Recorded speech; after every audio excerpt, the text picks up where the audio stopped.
All right, let's just think about this for a second. For more than 100 years, the biggest stories in football were written in a heartbeat. You had moments of pure genius, sure, but you also had these spectacular, game-changing mistakes that nobody could fix. But what if we could? What if we could take modern VAR, go back in time, and apply it to the most controversial calls in the history of the sport? How different would things look? I mean, that's the big question, isn't it? It really gets to the heart of football's entire legacy. And we're not talking about some random Tuesday night game. We are talking about World Cup finals, Champions League epics, moments that literally defined careers and changed history. So today, that's what we're going to do. We're putting football history under the microscope. And you know, there is only one place we can possibly start. Mexico City, 1986. World Cup quarterfinal.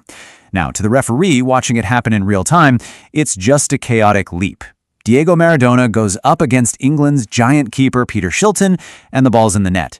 But with VAR? Oh, it's not even a discussion. The slow-motion replay shows a clear, deliberate punch. Goal disallowed, yellow card for Maradona.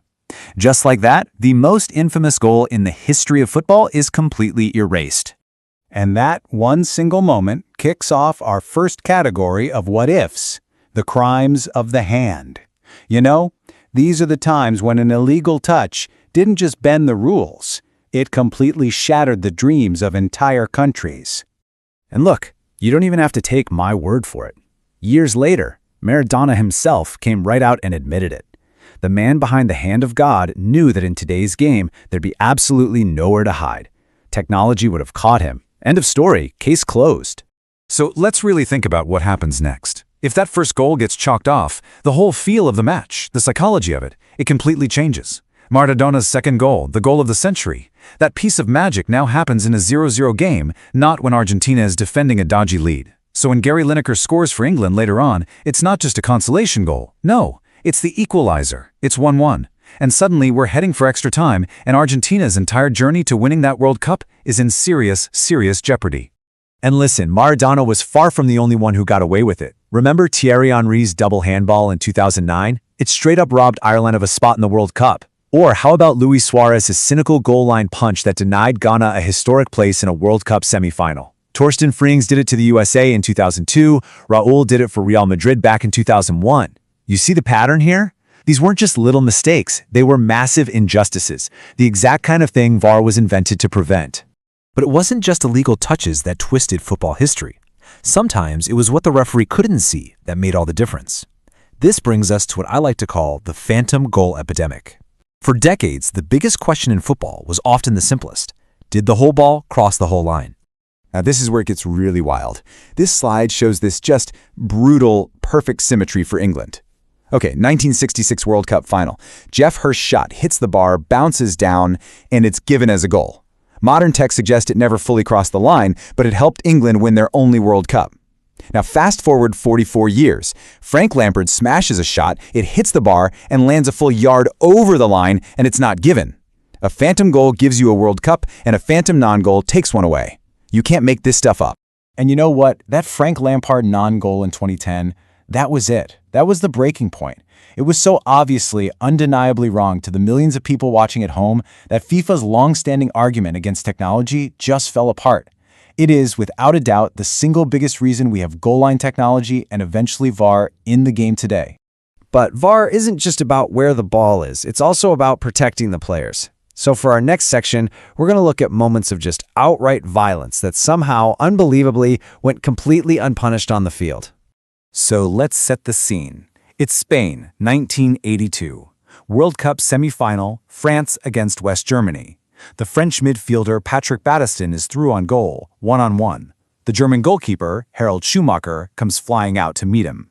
And what happens next is one of the most shocking, brutal collisions in the history of football. But the referee's decision, well, that was even more unbelievable.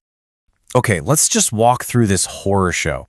Schumacher makes zero, and I mean zero, attempt to play the ball. He literally rotates his body to slam into Battiston at full speed. Battiston is knocked out cold, he loses 3 teeth, and he even suffers damaged vertebrae. And the decision on the field? Not a foul, not a yellow card, not even a free kick, a goal kick to Germany. With VAR, this is an open and shut case. It's an instant red card for violent conduct and a penalty to France. A World Cup semifinal is completely turned on its head.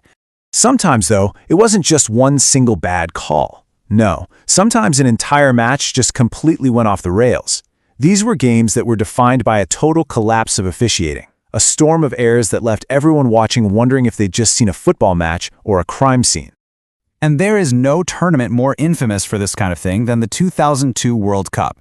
A whole series of absolutely baffling, game-changing decisions just happened to consistently go in favor of the co-host nation, South Korea, usually at the expense of one of Europe's footballing giants. So you get to the knockout rounds. Against Italy, a perfectly good golden goal by Damiano Tommasi is wrongly disallowed for an offside that just wasn't there. Then, against Spain in the quarterfinals, it happens again and again. 2 legitimate Spanish goals were just wiped away for phantom fouls. Look, these weren't close calls. They were clear, massive, outcome-deciding mistakes that VAR would have corrected in about 30 seconds, completely rewriting the end of that tournament. And then, of course, there was the 2009 Champions League semi-final, a match so controversial it's known today as the Scandal of Stamford Bridge. Chelsea had at least 4 blatant penalty appeals for obvious handballs and fouls just waved away. The referee, Tom Henning Overebo, even admitted later his performance just wasn't good enough. If those errors are corrected, Barcelona almost certainly don't make it to the final, and the entire course of European football history looks very, very different. So, okay, I think we've established that VAR would have been this revolutionary force in football history. But now that we actually have it, what kind of game has it created for us? Well, its goal is actually pretty simple, on paper anyway. It's minimal interference, maximum benefit.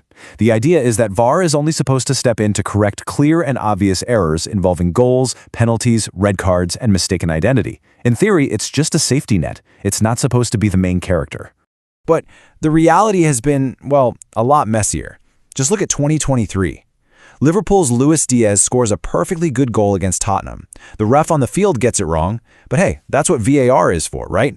Well, except this time the VAR official had what he called a lapse of concentration and wrongly confirmed the incorrect call. So the goal was disallowed. It's the ultimate irony of the modern game. We didn't actually get rid of human error, we just moved it from the pitch into a dark room with a bunch of monitors. And that really leads us to our final question. For over a century, football was defined by these beautiful imperfections. The arguments in the pub over the hand of God or Lampard's ghost goal, that became part of the sport's mythology. Now VAR has made the game undeniably more accurate, fairer. But in our quest for that forensic perfection, have we lost some of the raw, chaotic human drama that made us all fall in love with it in the first place? It's something to think about.